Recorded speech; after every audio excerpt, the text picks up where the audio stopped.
Hey you guys, today I'm gonna just be doing my makeup and talking to you guys about this wild true crime story. Now this is based on a Netflix documentary, The Girl in the Picture. In April 1990, a young blonde woman, her body was found like in the middle of the road and she was unconscious. So they took her in and they find out that her name is Tanya Hughes. This is a lip stain, by the way. And her husband is named Clarence, and they share a son together named Michael. And apparently she works at this strip club in Oklahoma. At the strip club, she has a good friend named Karen Fisher, I believe. And she kind of gives some information in the documentary, and she's like, look, her husband, first of all, he was much older than her. And he was so sketchy. He wouldn't let Michael anywhere. He was never allowed, like, alone with her. She would have bruises that would be getting worse. Like, it looked like he was beating her up. And, yeah, it was a bad situation. So, I guess Clarence ends up calling Karen and telling her, like, hey, yeah, she got hit and run. Which was, like, a red flag. So Karen goes to visit her at the hospital, and I guess the nurses were, like, also already telling her, like, this looks like foul play. Unfortunately, Tanya Hughes ends up dying at 20 years old from her injuries of a hit and run. So everyone at the strip club wants to, like, reach out to her family and, you know, find out who her family is. And so they look up her name, I guess, and they end up calling a lady and telling her, Tanya Hughes, your daughter has died. And the lady's like, my daughter died 20 years ago. So this is when it becomes obvious that her name, her identity is not her identity. She's not Tanya Hughes. So after this, Michael gets sent into foster care. And he has, like, these parents who really care about him. But Clarence is still trying to get him back, feeling like he belongs with him, doing the most. And he had visitation rights. And I guess Michael, like, hated when he had to go with his dad and would call him, like, that mean man. Like, he hated him. So eventually, like, a paternity test was called for, and they find out he's not Michael's father at all. Nope.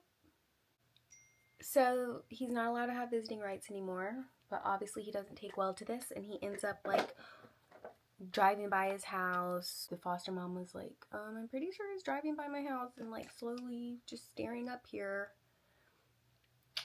And then he ends up actually going to his elementary school, kidnapping him and the principal, tying the principal to a tree and duct taping his mouth, stealing his car.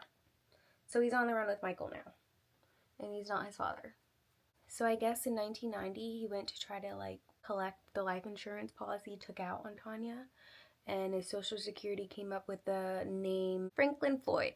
So this is when his aliases get discovered. Clarence Hughes. And then they found that he'd been in a halfway house, which means he's been to prison. And then his huge criminal record comes out. He's, like, abducted a girl, robbed a bank, and then after being out of the halfway house, I guess he attacked another female and didn't show to court, and he's been, like, on the run for, like, almost 20 years. So when they find this out, they're like, okay, we need to find Michael because he's probably about to him, which is just, yeah, like, this dude is dangerous. So, you know, the story's getting out and Tanya's face is on the news a lot, and someone ends up calling in and being like, hey, I'm Jenny Fisher. That is not Tanya Hughes. I know her as Sharon Marshall. That is not her husband. I know that as her father, Warren Marshall. She was my best friend in high school. Like, what's going on? So this is crazy, right? Jenny Fisher, you know, she had a lot of good things to say about Sharon. I guess Sharon was so smart, so beautiful. She liked the misfits, she liked the weird kids, and she was really into like aerospace. Like, I guess, aerospace engineering. And she even got into Georgia Tech on a full scholarship. And I guess her dad, this weird dude, ended up like taking out ad in the school yearbook. It was like a really like sexy looking photo. It was just weird. Parents would like do cute baby photos. You know how it is, like the yearbook ad photos. Yeah.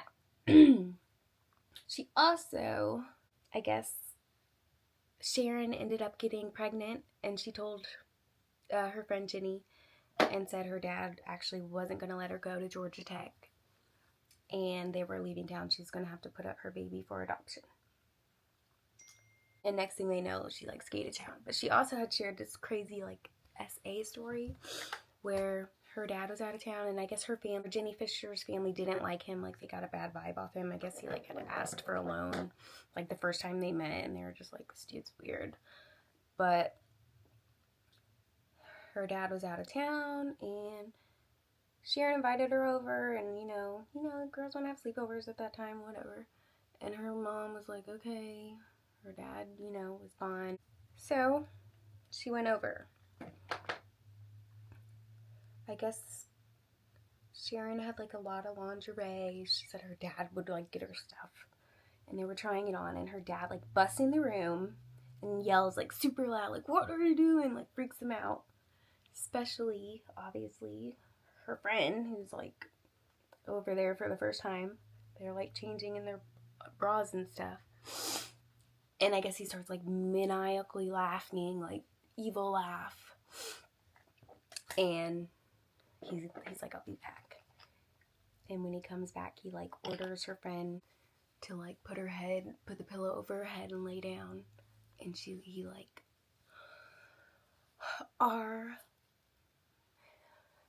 his daughter. Well, yeah, his daughter, Sharon Marshall. It's so sick. When I first watched the documentary and it said that part, it was like, I was sick to my stomach. I still am, but. So after that,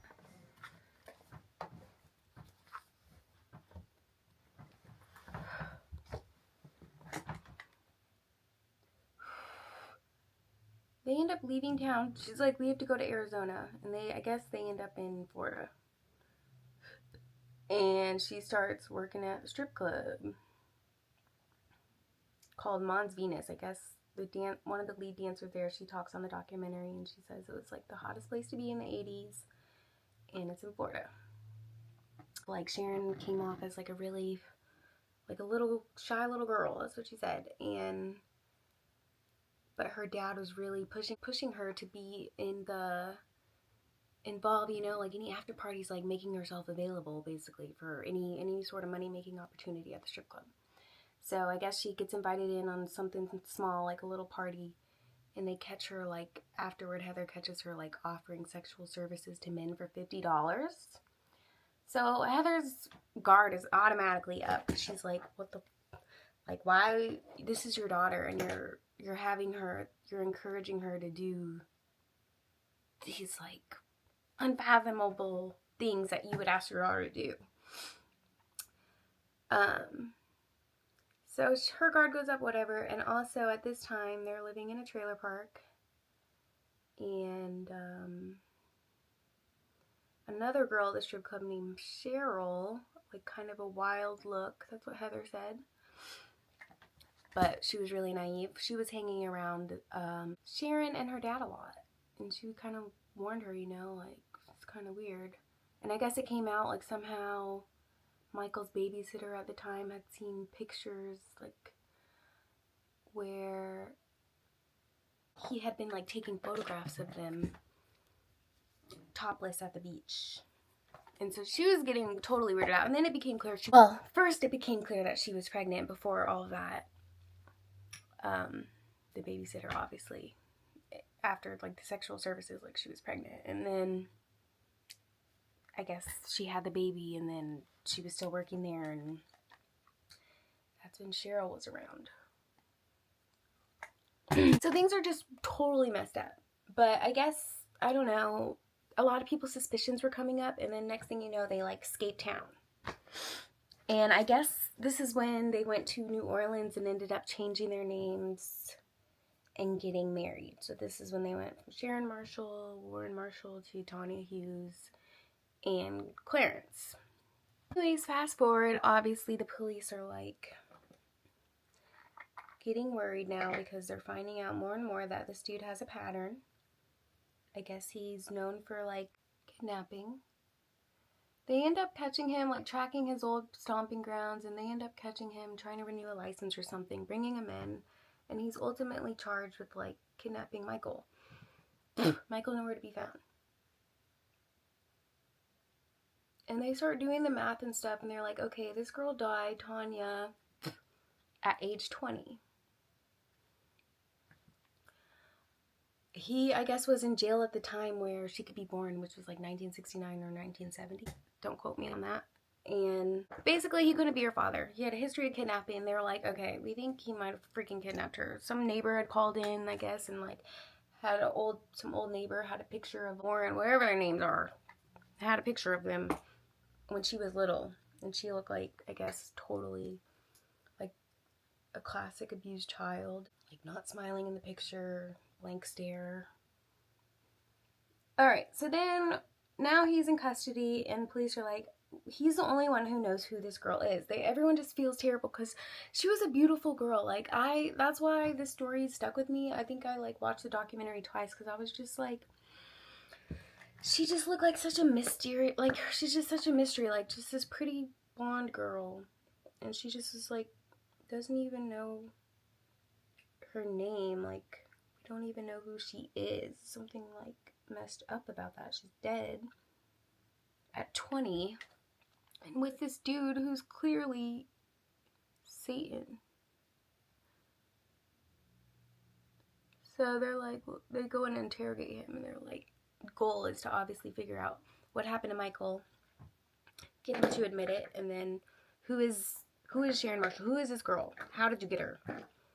Interrogate him, and he does end up, I guess they use his like ego against him. He's just like likes to talk, and they end up like pushing him like, what happened? Why did you do that? Why did you take Michael? Did you want him to be your new Sharon? Like getting him emotional, and then what did you do to him? What did you do to him? And then he like breaks in his tears, and he's like, I shot him in the back of the head twice to make it quick. Something like that. Like he just stone cold said it. So rest in peace to Michael. He was so freaking cute. I feel poor baby. All of them. He looked like his mom. It's just terrible. You can't even. So he killed him. Oh, and then they end up finding a skull like on the highway, and they find out that girl Cheryl that had been hanging out with him in Florida, he killed her. Also, when they like discovered him, I guess they found like a stack of pictures that he had hidden under the principal's car that he took, and there was pictures of Cheryl like totally beaten up. Like it looked like beaten up enough to be. So now they're just like, look, we're just trying to get, this dude's clearly messed up, but we want to know, who is she? So I guess he remembers, he's like talking about when he was a bus driver, looking good in his bus driver uniform, and he met a lady who lost 3 of her kids to the state. And coming the truth. They're like, well, who's the oldest daughter? And they say, that's who you're here asking about. And they're like, well, what's her name? And he's like, Suzanne Savakis. Suzanne Savakis. And her parents are Sandra and Clifford. And they're still alive. Isn't that insane? So we've hit the jackpot. Now, the documentary does go into her mom's story and her dad, obviously. I guess her parents were high school sweethearts in Michigan. Her dad ended up going to Vietnam and like met her at 6 months. I don't know. When he got back, I guess he was different. Sandra was dating someone else and asked for a divorce. She ends up having 2 more kids and then having another divorce, and then ends up experiencing a tornado that took her house down, and she's like I guess she's just stressed and she goes to child services for help. Like, hey, look, I can't take care of these kids. I need help. And so they take her kids because they're like, girl.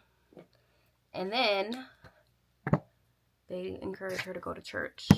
She goes to church. This is so messed up. And that's where she meets this crazy man. And he comes up and he's, you know, what's wrong? Tell me. Blah, blah, blah. And he basically just, you know, plays the role of her savior and says, look, I'm going to marry you. I'm going to take care of you and your kids. We're going to go get your kids and everything's going to be fine. And she's like, okay. And then so, you know, they go get married, whatever. They go get the kids. She starts noticing he's weird. He's threatening her. He's always pointing to his knife and saying, you know, you can never leave me. So, am I done?